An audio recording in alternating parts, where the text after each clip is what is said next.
Broadcasting from Orchard Park, New York, and Boca Raton, Florida, it's the Freight 360 podcast.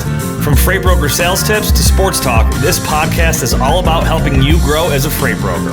We're your hosts, Nate Cross and Benjamin Kowalski. Let's talk freight. All right, welcome back for another exciting episode of the Freight 360 podcast. I'm excited for today. We're going to talk about some current events in the industry and give our take on what we think. But first, if you're brand new here, welcome to the Freight 360 podcast. Make sure to check out all the other content in our library, freight360.net. If you've been with us for a while, we appreciate it. Make sure you guys are hitting that subscribe button, leaving those reviews, commenting on YouTube, sharing us with your coworkers, and we appreciate you coming back. So this episode is brought to you by Blue Book. Blue Book Services is the resource that you need if you're transporting fresh produce. Their online database contains thousands of companies throughout the produce industry supply chain. You can easily search their database to generate new sales leads. Blue Book's credit ratings help you avoid companies with high credit risk, and their team can help resolve disputed loads. To learn more, go to producebluebook.com and click Join Today. That's producebluebook.com. You can always use the affiliates link in the show notes or YouTube description box. You'll see information for both Produce Blue Book and the Lumber Blue Book as well. All right.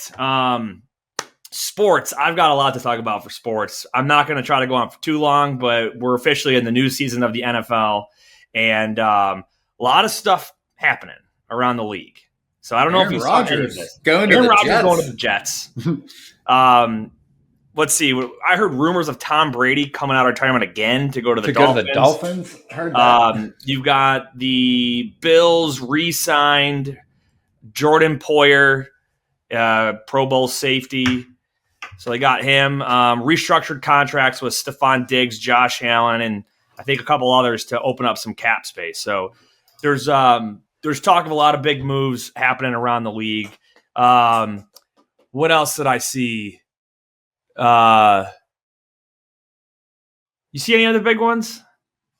I think I heard something about Jimmy Garoppolo too. Did you watch the Players golf tournament? Scotty Scheffler won. Yeah, he won by a pretty good margin too. I saw that. Dude, seeing that course was insane. Like the 17th hole there, where they got to basically shoot it onto an island for the par three. Yep, and on Sunday it was like almost 20-mile-an-hour winds up high. It was crazy. Guys are throwing it in the water left and right. I saw a stat. I wish I would have wrote it down, but it was something like in the 5,000 holes or something played on that course up until like this year, only like 3 aces, I think, were made on that hole. And I think like 1 or 2 were made on it. I think they had 3 this past weekend. Yeah. And that's what they said. They were like almost the entire history of the course had 3, and they had 3 over the last tournament. But crazy. Also, too, in the news, they released Scotty Scheffler's Masters menu. The reigning champ gets to pick the menu. Scotty Scheffler's were cheeseburger sliders, firecracker shrimp, tortilla soup, Texas ribeye, and then a chocolate chip cookie. And they were like 2 red meats from the boy from Texas. I love it. That's funny, man. Good stuff. He's had a hell of a first year. He's going to have a hell of a career. Yeah. Have you watched any of the Netflix series, Full Swing or whatever it is? Yep. They just said they announced that they're going to do a season 2. I thought it was very good, actually. I just got into the first episode. I really liked it, though, so I'm going to have to check that out. So, here's the Bills. Deontay Hardy, former New Orleans Saints wide receiver and returner. Looks like they're looking to give him a nice contract to get him the Bills. So, all right, cool. Good stuff. I promise not to go too in depth on sports, and we will hold to that. So this week, we got some good Q&A at the end, but we're going to talk about some stuff going on with capacity because everyone's been feeling it. So we'll get into that in just a second. But first, a shout out to our friends over at DAT. Tired of struggling to find accurate rates and the right carriers for your freight? With DAT1, you can access more than 500 million posted loads and trucks every year. That's 3 times more capacity than any other load board. Plus, their integrated freight management system makes it easy to cover loads 24/7. They have the most trusted network of carriers, brokers, and shippers in the industry. You'll get real-time rates on every lane so you know exactly how much a shipment will cost before you commit to it. Plus, you get instant access to top bids from qualified carriers around the country. For a free month of DAT1, check out the show notes or the notes in the comments on YouTube if you're in either one. And again, Absolutely. Nate and I talk about this. I've been doing this ad read for years now.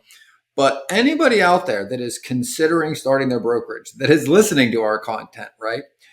If you are going to enroll in DAT, please use that link. It gets us credit. It helps support the show and all of the free content we put out there. They track that. We track that. So again, it will literally save you hundreds of dollars for signing up, and we get credit for it. So anyone out there that hasn't enrolled or signed up for your DAT load board and you are thinking about it, please make sure you make a note to use our links. It'll save you money and get us credit. Yep. It's as simple. You'll see second link in the show notes is for our sponsors and affiliates. Click that link and you'll go right to our webpage that has a whole list of all of them. So check it out. All right. So the reason for this content today, we've seen obviously the last 8 months, 9 months, right? We've seen just what feels like a tanking market when it comes to pricing. So hold on. Before we even go into the description, what is the title of the article that you sent me that started off the discussion for this week's episode? The title is Truckload Market Has 25% Too Much Capacity. Truckload Capacity Correction Will Last Deep into 2023. So big headline, right? Like, well, hold on. That headline is trying to like spark emotion out of you. Absolutely. So it's like, it's kind of an eyeball grabber. But we'll get into the content here in just a bit. But I feel like when I first read it, I was like, oh my God, too much capacity. What are we going to do? How long is it going to take? Because everyone wants to know, when's the market going to change? So obviously we've seen the last 8-9 months, the demand to ship goods has decreased, right? And we've talked about this a ton of times, whether it's the Fed increasing interest rates, so it's harder for companies to get access to capital, or it's more costly to do that, or just people have less extra money to purchase things, which, results in demand for trucking capacity and, available trucks on the road, whatever it is, right? That's gone down over the last 3 quarters. And, we can speculate on when it's going to flip, and we're going to talk through some of the data points today. But either way, that's what they're trying to say, is that there's too many trucks on the road for the amount of demand that there is right now. So take us through, we're going to take you through what the FreightWaves article says, and then we're going to talk to you about what we've heard from chief freight analytics folks, from actual customers and from brokers that we work with on a professional basis and also within my company. And we'll give you the different aspects of this. So take us through the article. What does it get into here? Set the stage. So I'm going to read the first line. The Contract Load Accepted Volume Index, CLAV, which measures accepted truckload tender volumes, is 25% lower than the peak volumes in 2021. So let me pause you right there. So we talk about tender rejection. It's the percentage of loads that are tendered over to a contracted carrier or broker that are then rejected and sent back. Yep. Where do they peak? So they're saying that with rejected tenders being near historic highs, right, in the middle of 2021, we can assume this was the limit to the amount of volume that carriers could handle. So they're saying that when it peaked, they don't actually give that. It was around 30%. Yeah, I remember. It was around 30. It was just over 30%. It was like 33 or 34. And normally they say it's like around, I think, like the high 10. Single digits. Yeah, 9, 10. So the article starts by saying the very peak of the chaos in the market that anybody that was in it remembers, when you saw all-time high rates and all-time high fallout percentages, and the spot market was the highest it's ever been. They're saying that is the peak of the amount of volume that carriers could handle. That's where it kind of starts. So they're saying that when tenders were being rejected at that rate, which was basically 1 in 3, that was the peak capacity. Okay. Here's my take. I disagree with the thought process here. And I know you've got other thoughts on it too, but when when tenders were getting rejected, it wasn't because the capacity wasn't available. There were higher paying loads in the spot market. Ding, ding, ding. So what needs to happen? Yeah. So what needs to happen for this metric to be valuable, right, is what this metric actually determines is it looks at shippers, and it's all, I believe it's all self-reported into FreightWaves from all the shippers that they work with. It's how many loads, right, that were contracted get rejected, get handed back. And obviously, the larger that percentage is, the more the market's moving, because it means exactly what you're saying. A trucking company had committed to pick up this load for this shipper. And at some point, they said, we can't pick it up. They don't really give For a the variety of reason. reasons. They just didn't pick it up, right? Yep. The most likely cause this happens is when the spot market is paying more money than the number that they have contracted with that shipper. But isn't it reasonable to say that this article is not saying that? What it's saying is that they're rejecting it because they didn't have trucks. Correct. They're saying it's a function of capacity, right? So if you go into the kind of the second thing where it says no demand, even just like you said, even with demand remaining relatively unpredictable, there's no reason to expect a significant stimulus in the future. Everyone kind of agrees that's where the overall U.S. economy is. Then it says, there are far more reasons to expect weakening demand through 2023, which everyone kind of agrees the Fed's intentionally doing that to try to drive down inflation. But what it says then is capacity changes very slowly.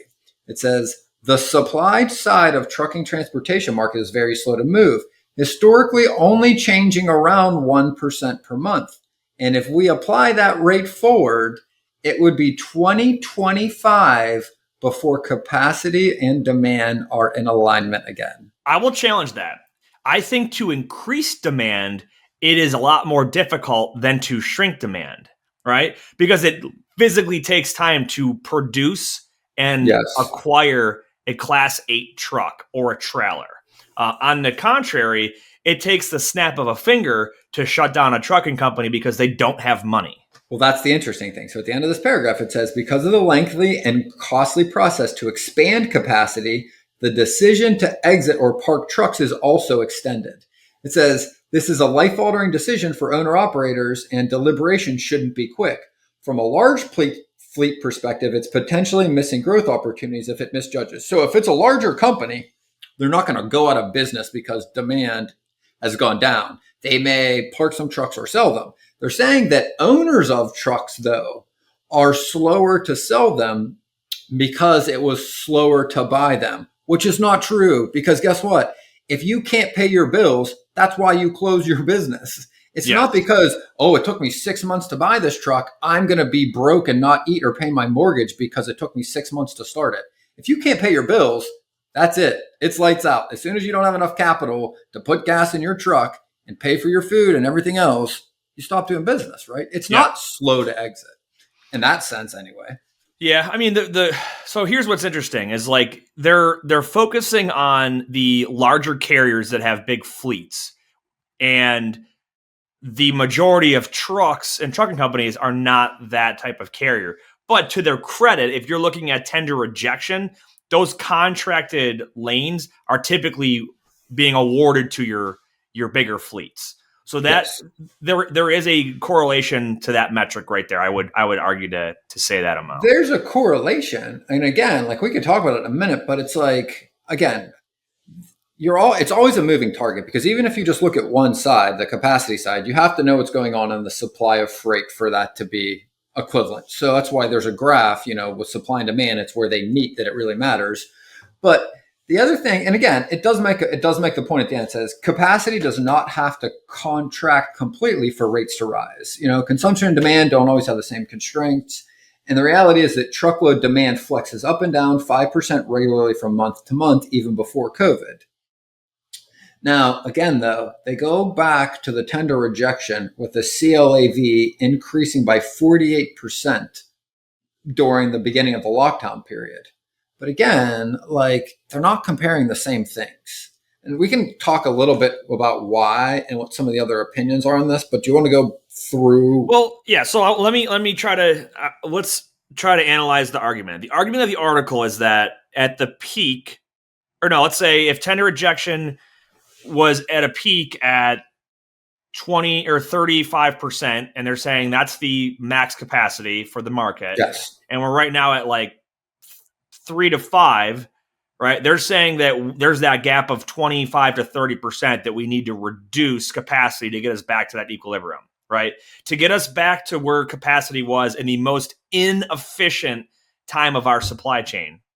What it's saying, I think a little bit more is it's saying that likely the demand side or the supply of freight is going to more than likely kind of stay the same throughout the rest of the year is what they're saying. But they're saying if that stays constant, in order for the available trucks to have the same effect on the market it did in 2021, 25% of them would need to leave.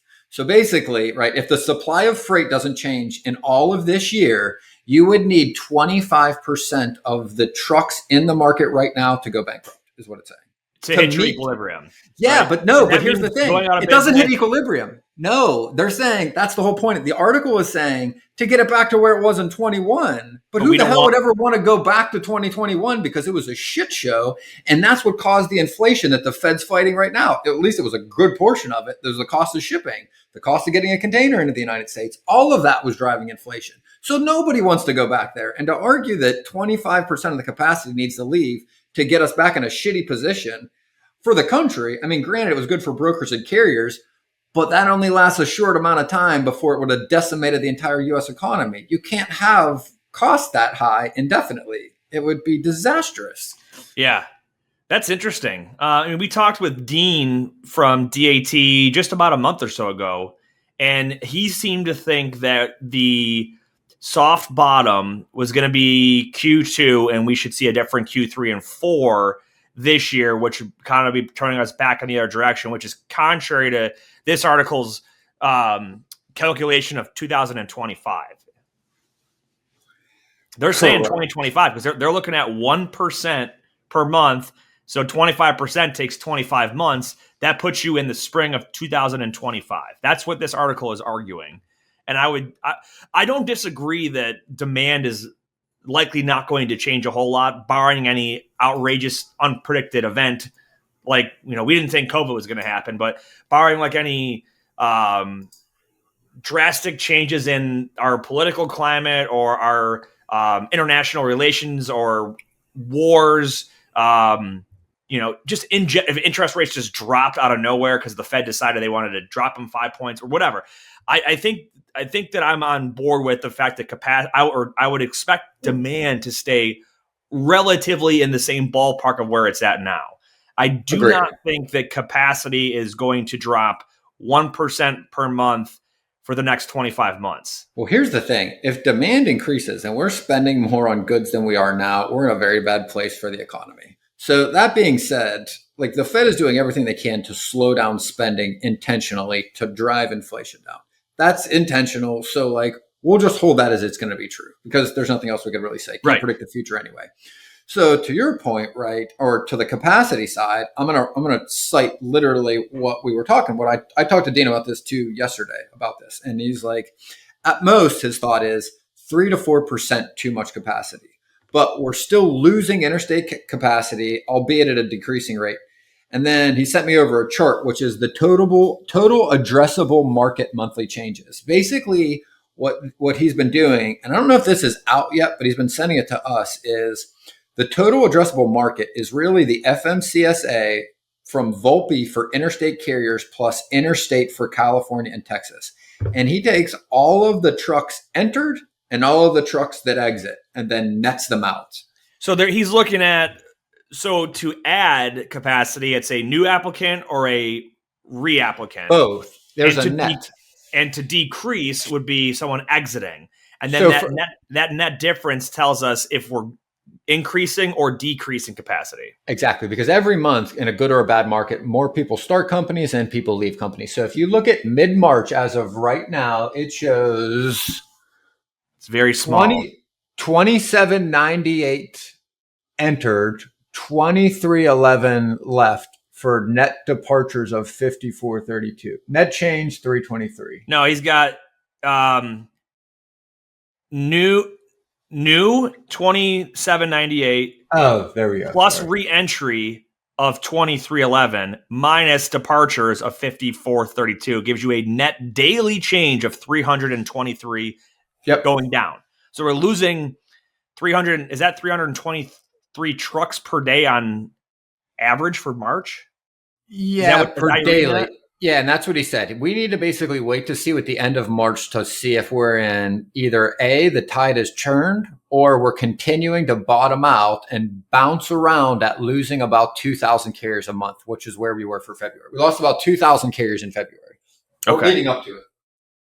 So we don't know the actual truck count. You imagine most of these are owner operators, but that's a big number, right? If we're losing 2,000, even if it's just owner operators, so 2,000 trucks per month, that is eventually you're going to hit that equilibrium a lot faster than 2 years. Well, let's go. Yeah, the time frame a lot sooner than 2025. And here's the reality. The reality, I think, and again, to kind of look back at this, and we can kind of look at it from a few different angles, I think, but it's that the FreightWaves article makes an argument that what's happening to shippers is the first thing that's going to reflect when the spot market starts increasing. But the reality is it really has more to do with the capacity side. How many people can keep their lights on in their businesses at the rates at where they are?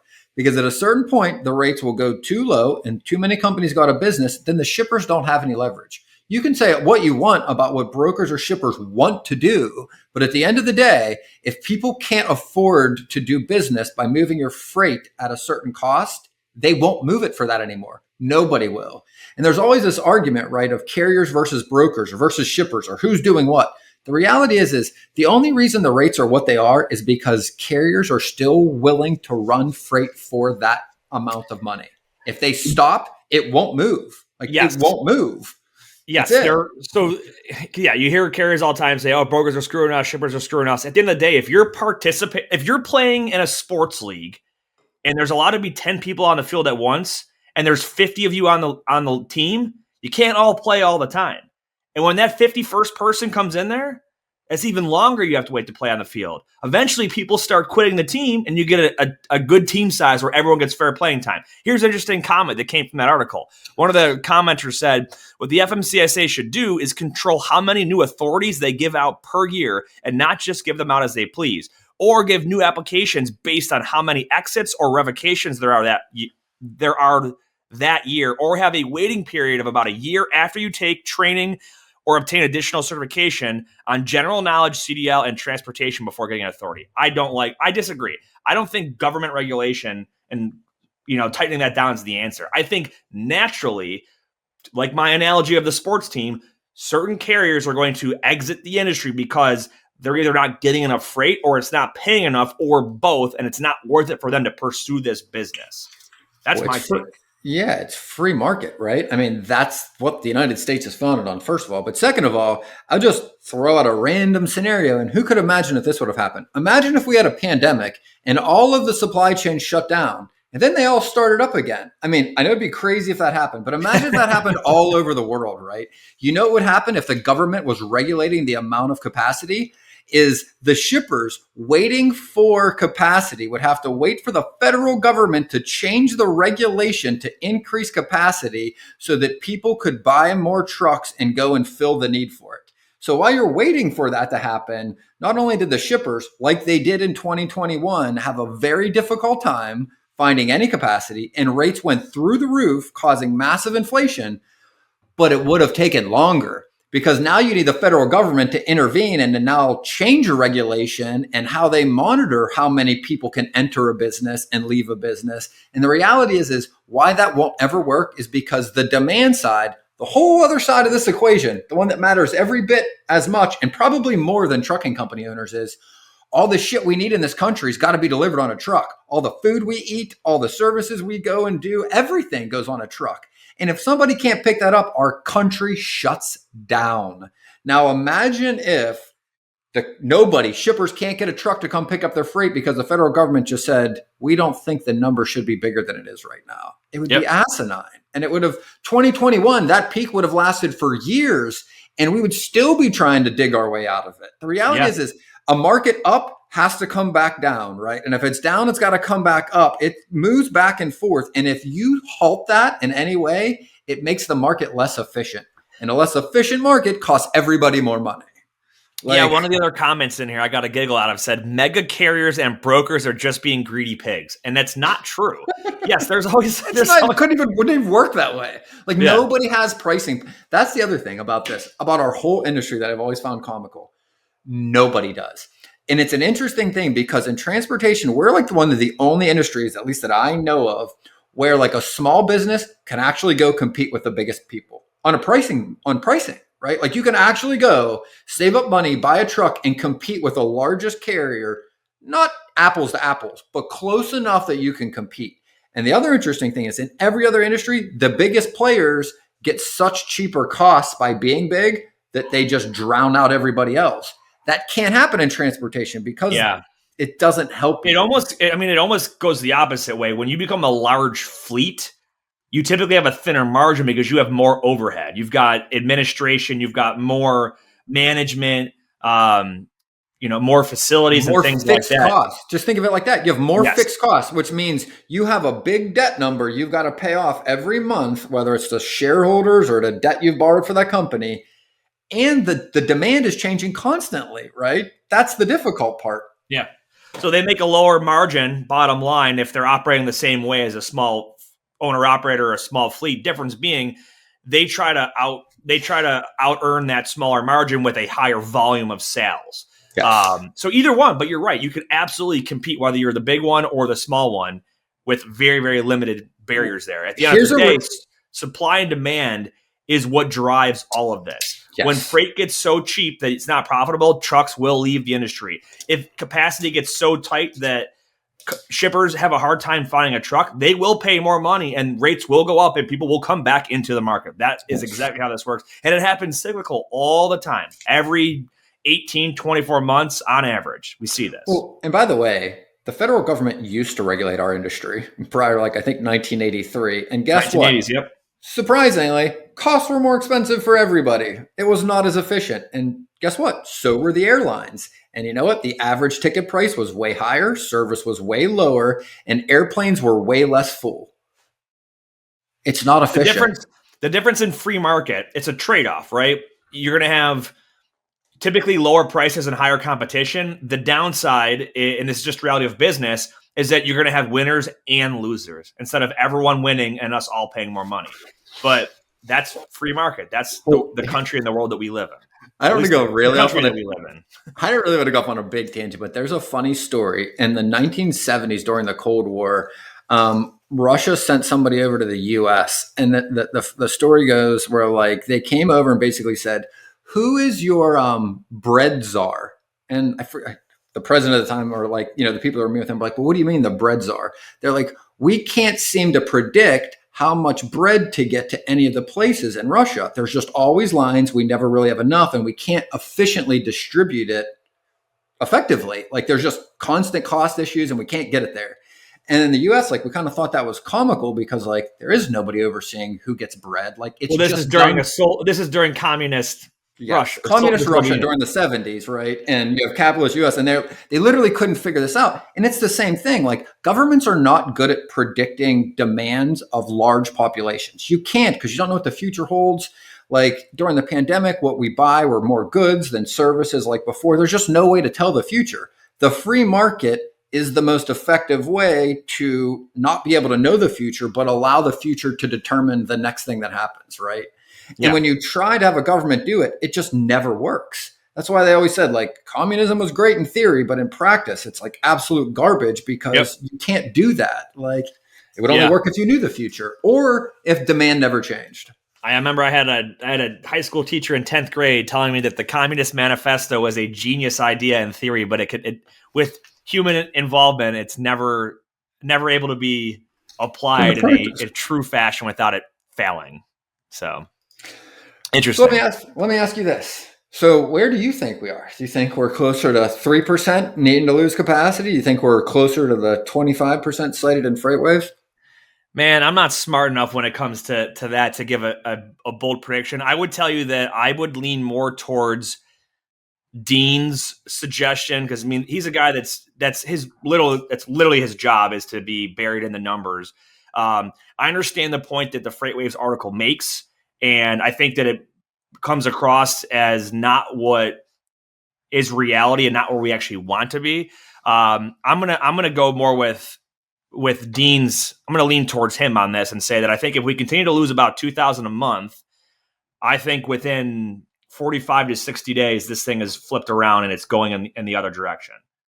And I think, as he predicted, summer and into the second half of the year, we're going to see things revamping and a lot healthier as far as an equilibrium between the supply and demand when it comes to capacity. So I don't think that supply is going to get pushed up much, like we said, but I think that the capacity will naturally, on its own, without any involvement from the government, I think it will naturally even itself out to match where that supply is coming from. So Demand. That's my take. I don't know the exact percentage. I don't want to speculate on it. What do you think? From as long as I've been in the industry, the short amount of time compared to some other people, though, like I think back to the ELDs and the massive capacity crunch that it created. And back then, analysts thought it was going to last a year, maybe a year and a half. It lasted like 3.5 months. And you know why it only lasted 3.5 months? Because of market, right? Because a huge demand was created when you didn't have enough carriers because we shortened the hours compared to the way they were regulated before. Prices skyrocketed for like 4, maybe 5 months. And then everybody rushed in. People leave other blue collar jobs and jump into trucking. There's a low barrier to entry. That's intentional. That's to what's allow funny too? this. On the ELD side, we knew about this for years that it was Years. coming. Yeah. And it was like staged in. It wasn't like it all happened in one day. They tried to do everything they could and it still had this effect. But I guess my point was the equilibrium effect of the market was when you have these things happen on either side, they tend to correct themselves. Again, I think they tend to correct themselves slower going back up than they do coming down. Because again, companies do go to business a little slower than they run into it when you see higher rates. But I don't think it's going to be into 2024 or 5 by any means. I think you're somewhere in the, probably between second and third quarter, middle of this year. I think pessimistically, maybe you're towards the late of summer before you start seeing some of this. Yeah. I want to go back to the whole theory of the article. So they're looking at tender rejection, right, on contracted freight. And I think the reason that it's low right now is not because carriers are not rejecting the contract stuff. I think it's more so that people are operating. I think there's a lot more happening in the spot market. So do you think there's less to reject, or where do you think that comes from? Well, I think, and I mean, through some of the shippers that we've talked to, customers, and that we work with, like they're putting their stuff in the spot market. Yes. And the thing is, if the tender rejection ratio, and again, I was a little bit harsh on it, but it's mostly because we're not in a traditional market, I would say. In a traditional market where you have contract being cheaper than spot, meaning long term, if I give you loads throughout this year and they're coming, you give me a better discount for guaranteed freight. Now, if I need a truck last minute in the spot market, it should cost me more. You have less time and I'm more subject to the market. It's still upside down. The contract market is still more expensive than the spot market. So what happens in that is it's not like a truck has a contracted load and they are not going to pick it up because they could make more in the spot market. Because guess what? They would literally lose money doing that right now. So there is not even remotely an incentive for a truck to not pick up a contracted load. Furthermore, shippers realize this, and we've talked about this at the end of last year and in the beginning of this year. Shippers are putting a larger portion of their freight directly into the spot market. Why? Because there's a discount. It's cheaper than the contract market. So if they have the ability to, and they can tender them and get them and still service their customers, they're dumping more loads in the spot market because they're cheaper. They're using brokers because they're getting a discount over their contract rates. I'll add in, I've talked to some brokers that in our company that they, as a broker, not as a carrier, how they're succeeding right now is to avoid prospecting spot market opportunities because the money's not there in them like they used to be. What they're trying to do is get awarded. They're trying to take their existing spot customers and get awarded bids, whether they're monthly or quarterly, and then they'll do the hustle to get those trucks as needed. But there's way more room for a margin opportunity as a broker in the contract world right now, because you can quote whatever price you find necessary, and then you can go shop that spot market as needed to find that cheaper truck, and you got that margin. Your customer will take the higher contract rate because they're guaranteed a truck, and now it's your job to go out there and find a good truck for them. And you can go out there and pick a truck for cheaper than you would if you locked them down early. Well, imagine that. Imagine just as a person out there, if you're new to freight brokerage, right? To just simplify this, if I give you two options, buy your groceries a month ahead of time and they'll be cheaper. Buy them last minute, drive into the grocery store or the convenience store. They're more expensive, right? So when you can, you order them ahead of time, you save money. Now, let's say all of a sudden that gets flipped upside down for a year, where if you ordered them ahead of time, they cost more money. And if you drove to the store, they were cheaper. Would you order a lot of freight or a lot of groceries if you didn't have to?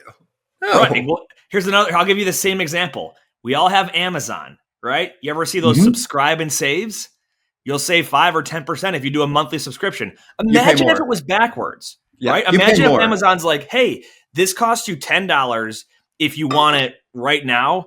But if you subscribe and do it monthly, we'll charge you $12. It's like, why would I pay more? I don't even know if I'm going to need it then. It's backwards right now. And the only thing that's a little bit nuanced for a shipper is the reason they're willing to pay more is so that they don't have to have the labor or the people tender all these loads last minute, hoping that they can secure the capacity with carriers that meet the requirements, that have their reputation they want, and can do that ahead of time. So the reason that shippers don't buy everything in the convenience store, to hold the analogy true, or subscribe and save in Amazon is because they need to have some level of service with like reliable carriers. So they're willing to pay a little more money to have that guaranteed.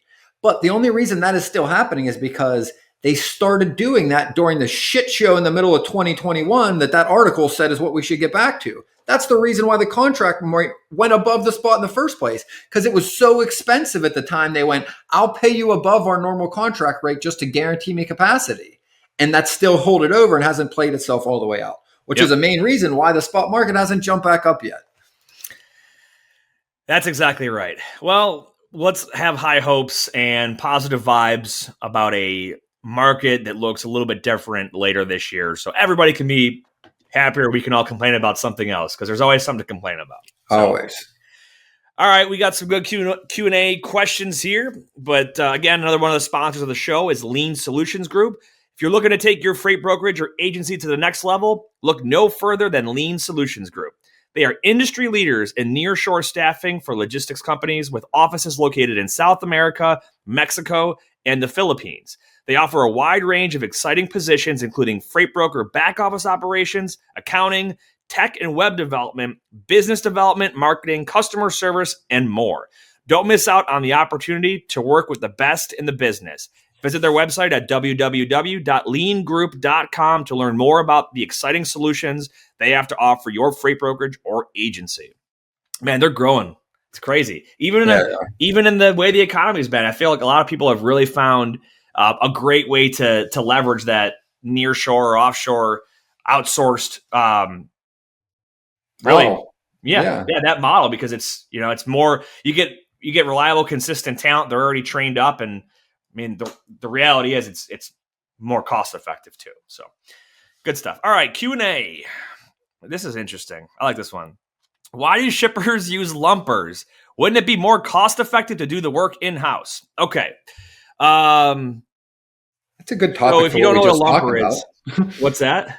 I think that kind of ties in with what we were just talking about too. I 100% agree. And that's why I was gonna kind of give the segue. So what is a lumper? A lumper is a third-party loading and unloading service, typically located at a shipping or receiving facility. So think of them as like contracted day workers. Okay.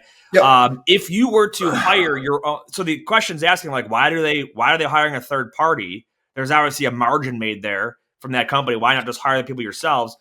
Well, what happens when your shipping demand decreases and you got these guys on the payroll? The great thing about third-party lumper workers is that you pay them when you need them and you don't pay them when you don't need them. They literally ride the wave with you, and it's consistent across the board. Yep. I don't know if you can have it any more simple than that. It's the same reason that the United States military and the Department of Defense have contractors like your Boeings and your Northrop Grumman. Yeah. make sure I said that one right. All different kinds of contractors, because when they have a need to provide a service or get equipment, they pay the contractor. When they don't need them, they don't pay the contractor. You don't have unnecessary waste and overhead. It's on that contractor or those lumber companies to decide how they want to flex or shrink the size of their workforce. So, I mean, I don't think that's pretty much it. There's no other way to really explain it. Yes. Straightforward. Yep. There you go. That's why. Next question. I love this. Can a broker go on a load board and co-broker a load that they find by paying the price that it's listed for and then taking out just a smaller fee? I'm not referring to double broker in this case. You are 100% referring to double broker. So, no, you cannot go on the load board and go steal someone's load and go rebroker. That's double brokering. Nate, if I call it something different, doesn't it not count? What's that? Say that again. If I call it something different, that's not double brokering, right?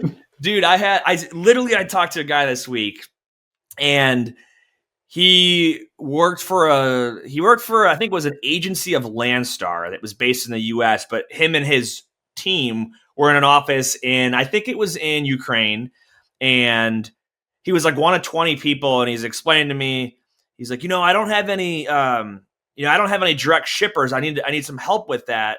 He goes, I'm really good at double brokering. It's made us a lot of money. And I'm like, what you just told me is an illegal practice. He's like, no. He's like, I'm not double brokering. I'm not doing it illegally. Like, we're just taking other brokers' loads and finding a truck for cheaper and paying them. And I'm like, oh my God. It's literally how they were taught to conduct business. Yes. You can't do that. I think what he was referring to is he's not scamming people by not paying. He's finding a cheaper truck and paying them, less and profiting. That is double brokering. So answer the question, no. You cannot go off the load board, take someone's load and rebroker it. The whole point of a co-broker agreement is where a customer understands and both brokers understand that we're working in conjunction with one another in a partnership to find capacity at a reasonable rate that we otherwise would not be able to find. There's an agreement put in place. It's signed by all the parties, full transparency. It is what it is. Like, for example, I use an LTL brokerage for access to competitive LTL pricing. It's in writing. They take their pricing with the carriers, mark it up a certain percentage, and we are allowed to resell those rates to our customers to provide access to that market. And our customers know that we're booking through XYZ LTL brokerage and being able to pass that discount on to them, which they wouldn't otherwise be able to get directly themselves through those LTL carriers. That's a co-brokerage agreement. All right. Anything else on that? No. It's funny to me though, man. Yeah. Like, people and I get it. Like, you don't know what you don't know. Right. And everybody talks about double brokering and the fraud associated with it. So again, if you aren't intentionally defrauding somebody and you were taught that is the way you do business, I can totally get where people, because I've had that same conversation too, to that point. And it's, no, I get that you were trained that way. And I know that you aren't intentionally trying to defraud anybody, but that is by definition double brokering. I mean, I guess the same concept of, you kind of call it like, just their lack of awareness or knowledge of the industry. It's like you get somebody that joins ignorance ain't a defense. What's that? Ignorance ain't a defense. It is just ignorance, right? And not in a bad way. It's just they don't know what they don't know. You get people that become a freight broker and they're like, all right, cool, I'm all set up. Where are these shippers that I call and book loads for them? Like, they just think that they become a broker and all of a sudden they've got instant business without having to do any sales work. So, fair enough. All right. Last question. What are the benefits of asking a shipper about their lead time? Any insight, please? Ben, I'm going to let you take this one because you've explained it very, very good. So when they say about lead time, we're saying like, how far in advance will I know that you need this load booked, and how long do I have to get it booked? Yes. Right. So if you flip that over and you think about it from the shipper's point of view, if I'm a shipper, right, what I'm asking them as a broker is, when do you know you have the load? Like, when does your shipper know they have an order for a truckload? And how far in advance do they have that before it has to get booked? So for a broker, it would be just like you said, your lead time for a broker is when does your shipper give you the load and when do you have to pick it up? If it doesn't have to be picked up a week, you got a week's lead time. If you have an hour, you have an hour's lead time. But the same is true for a shipper because they don't know every sale the company's going to make. And I know from the brokerage point of view, we just kind of assume they know what loads are coming up, but they don't because they get their loads when sales are made and orders are processed and money changes hands, right? Or however it plays out for each shipper. The reason you ask that is the shorter the time they have between when they know that order is available and when it has to get picked up, the more likely they are to use a broker. The longer they have, the more likely they are to use a trucking company directly. And again, it should be from the fact that if you think about it, if I know a month in advance when most of my loads are going in the lanes, I can work with a trucking company and I can give them guaranteed freight for a short amount of time. They commit capacity to me and I get a discount for it. They give me a discount because they don't have to find their freight a month from now. I get a discount because I gave it to them ahead of time. The same thing as your Amazon, subscribe and save or buy it now and pay a little bit more money. I get a discount. Now you need a broker because if you've got no time, that's the value we provide. We don't need to reposition trucks around the country. We have trucks wherever you are. We've got to go and do the dirty work of negotiating and making sure that they fit all of your requirements. Shorter time frame, more likely to be a broker. Think about it this way too. When you purchase something and you look at your shipping options, if you want something expedited, you're going to pay a higher price, right? So you've often used the phrase, you can have a rate or a date, right? If this doesn't have to be delivered for 3 days, or if it doesn't have to be picked up for 3 days, I, as a freight broker, have 3 days to go out there and source as many options as possible from the market to present my customer with a competitive rate. If I have 2 hours to get a truck in there, I have a very, very limited time to source capacity at a reasonable rate, if any capacity, which means I'm going to have to pay likely a premium to persuade a carrier to take my load over someone else's that may be more desirable, because I'm going to have to pay that premium because I don't have as much time. So understanding the customer's lead time from their customer, and also our lead time as brokers to get a truck in there. That is why it's beneficial to ask shippers about both ends of it. How far in advance do you know, and how much time do I have? Good stuff. Let's go. How about our gentleman's agreement here, Ben? Yeah. So Nate and I have been talking about this, and the fact that actually this came from a podcast that I listened to, My First Million, quite a bit. And I really like this. And it was really just the premise that Nate and I do all this work, put all this content together for all of our audience, right? But at the end of the day, it's really not for free, right? We do all this, we put all this work, we don't need you to pay us any money, but it's kind of like one of those gentlemen's agreement, right? We're not there to watch you do this, but we're going to hope that if you've watched at least one of our videos or listened to one of our podcasts, that you take 30 seconds to go to YouTube and hit the subscribe button. Because that's what helps us grow more, create more content, and give you more of why you're following us in the first place. Yep.